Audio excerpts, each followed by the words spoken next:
Hi friends, welcome to Telugu defence news. Friends, మీకు Indian మిలిటరీపై interest ఉంటే తప్పకుండా మన ఛానల్ని సబ్స్క్రైబ్ చేసుకొని డైలీ ఫాలో అవడానికి అయితే ట్రై చేయండి.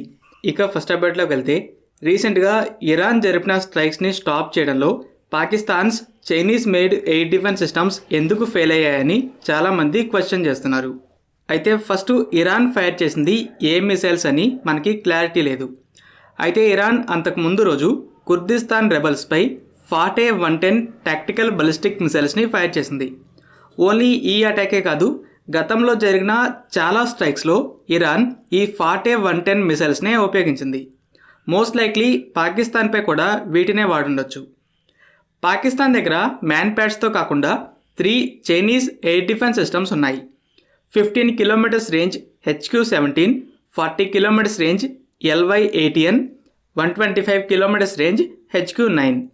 HQ-9 2021లోనే సర్వీస్లోకి వచ్చింది. అయితే పాక్పై రీసెంట్ ఇయర్స్లో జరిగిన అటాక్స్లో పాక్ ఎయిర్ డిఫెన్స్ అలాగే సర్వేలెన్స్ సిస్టమ్స్ అనేవి రిపీటెడ్గా ఫెయిల్ అయ్యాయి. 2019 బాలాకోట్ ఎయిర్ స్ట్రైక్స్లో మిరాజ్ 2000 జెట్స్ ఎంట్రీని పాక్ ఎయిర్ డిఫెన్స్ అలాగే చైనీస్, స్వీడిష్ అవాక్స్ కూడా డిటెక్ట్ చేయలేదు. బ్రహ్మోస్ మిస్ఫైర్ అయినప్పుడు మేము ఇండియన్ ఎయిర్ స్పేస్లో ఉండగానే ట్రాక్ చేశామని క్లెయిమ్ చేసింది. అయితే మీ ఎయిర్ స్పేస్లోకి 124 కిలోమీటర్స్ లోపలికి వచ్చినా కూడా ఎందుకు షాట్ డౌన్ చేయలేకపోయారని క్వశ్చన్ చేశారు.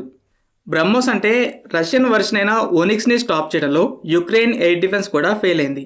ప్రజెంట్ బ్రహ్మోస్ని షాట్ డౌన్ చేయగలదని కాన్ఫిడెంట్గా చెప్పగలిగే ఎయిర్ డిఫెన్స్ సిస్టమ్ ఎవరి దగ్గర లేదు.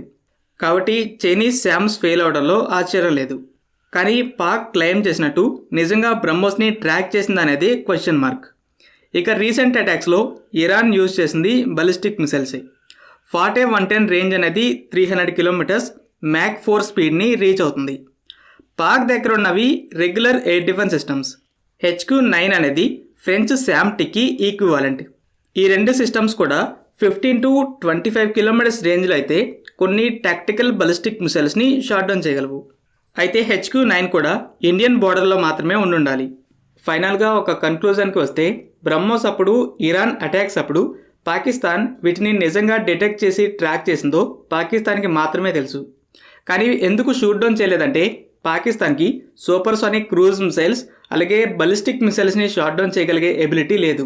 HQ-9కి లిమిటెడ్ ఎబిలిటీ మాత్రమే ఉంది. మెయిన్గా క్వశ్చన్ చేయాల్సింది బాలాకోట్ ఇన్సిడెంటే. ఎయిర్ డిఫెన్స్తో పాటు డీసెంట్ నెంబర్స్లో ఎవాక్స్ ఉన్నా కూడా మిరాజ్ 2000 వస్తుంటే ఏం చేస్తున్నాయి? మిరాజ్ 2000 గ్లైడ్ బాంబ్స్ని డ్రాప్ చేసే కాబట్టి HQ-16 కిల్ రేంజ్లోకి వెళ్ళకపోవచ్చు. కానీ ఎవాక్స్ డిటెక్ట్ చేసుంటే F-16s అయినా టేకాఫ్ చేసుకొని ఉండాలి. తర్వాతి రోజు పాక్ F-16స్ని పాక్ ఎయిర్ స్పేస్లో ఉండగానే నేత్రా మాక్ 1 డిటెక్ట్ చేసింది. Indian air force jets stop చేశాయి. ఫ్రెండ్స్, ఈ వీడియో మీకు నచ్చినట్టయితే లైక్ చేయండి. అలాగే మరిన్ని ఇంపార్టెంట్ డిఫెన్స్ అప్డేట్స్ కోసం మన ఛానల్ని సబ్స్క్రైబ్ చేసుకోండి.